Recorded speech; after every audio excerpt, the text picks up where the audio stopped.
For more than a year, though, this former SEAL Team 6 member has also been talking to freelance war reporter Alex Quaid, who joins us now. Alex, it's good to have you on the program. So these are excerpts from multiple conversations you had with Rob O'Neill over the past year and a half. How'd you get access to him? What was the reason he was talking to you?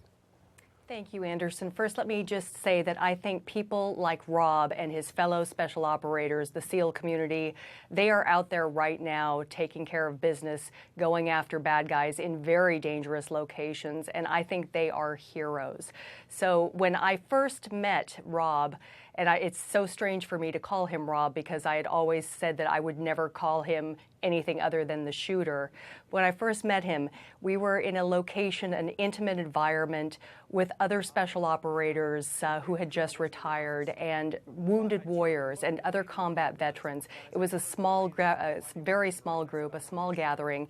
And he decided in that safe environment that he would share a little bit of the same stuff that he talked about in the Esquire article. And after that, it was such a watershed moment for many of these combat veterans, his fellow special operators who had retired, who had been going through post-traumatic stress, who were wounded. It was such a watershed moment for so many of them to hear about what had happened, to bring everything basically into a full circle from 9/11 on and to give them a sense of closure. After that, he and I talked a little bit about maybe discussing a little bit more about transition and about post-traumatic stress. We agreed that we would never cover the exact same ground that Phil Bronstein over at the Esquire magazine had covered. We would not release any techniques, tactics, or procedures, but we would have ongoing discussions over the course of this year and a half.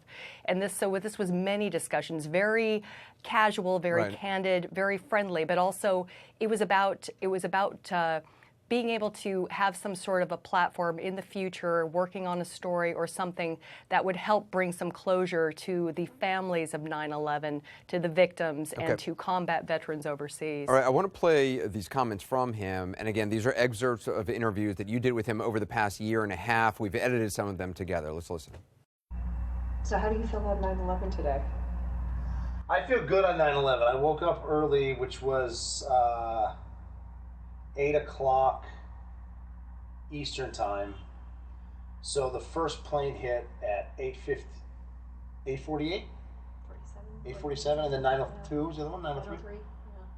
Yeah, so I woke up before, and I was able to see them start reading the names. And even like on the helicopter ride in for the Bin Laden raid, when we knew we were going to die, we didn't do it for us. We did it for the people that didn't want to die, but they chose to, you know.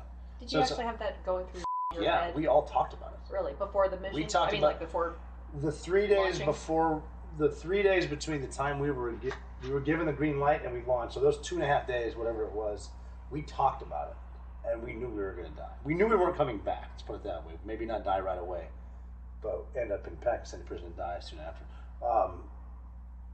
We talked about that. It was neat to be with a group of guys that knew their time on Earth was up, so you could be honest with each other.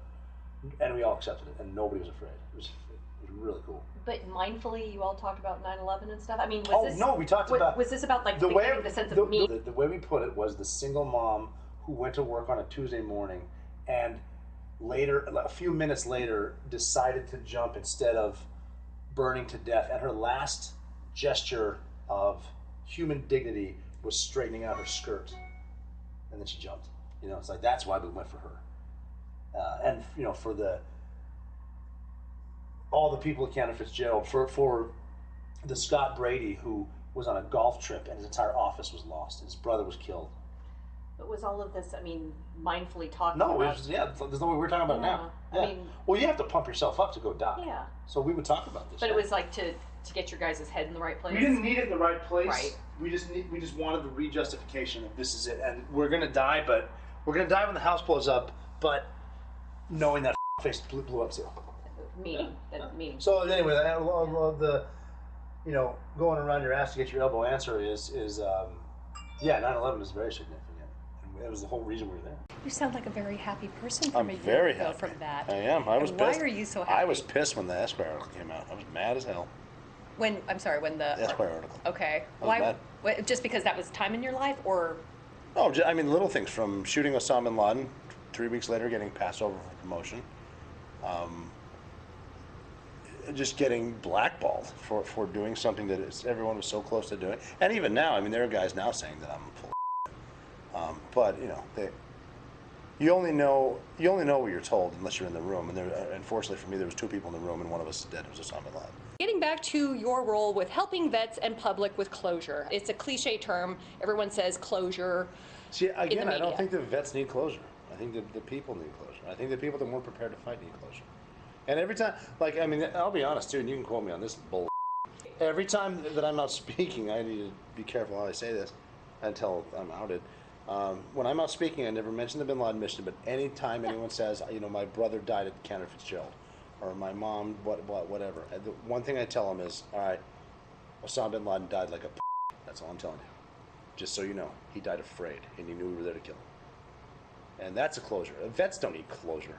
Vets need to sack up. We will bash each other for no reason. Every Marine that gets out, every Ranger that gets out, every Army guy that writes a book, they're lauded as heroes. You do it as a SEAL, and you're a villain. Well, you guys are. No, we're not.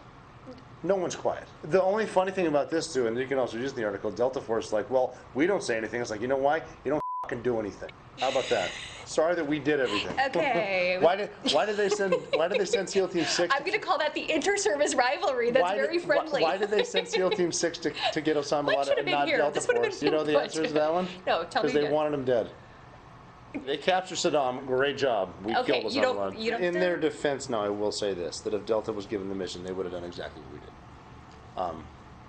We're better, but they're really good. The most important thing that I've learned in the last 2 years is, to me, it doesn't matter anymore if I am the shooter.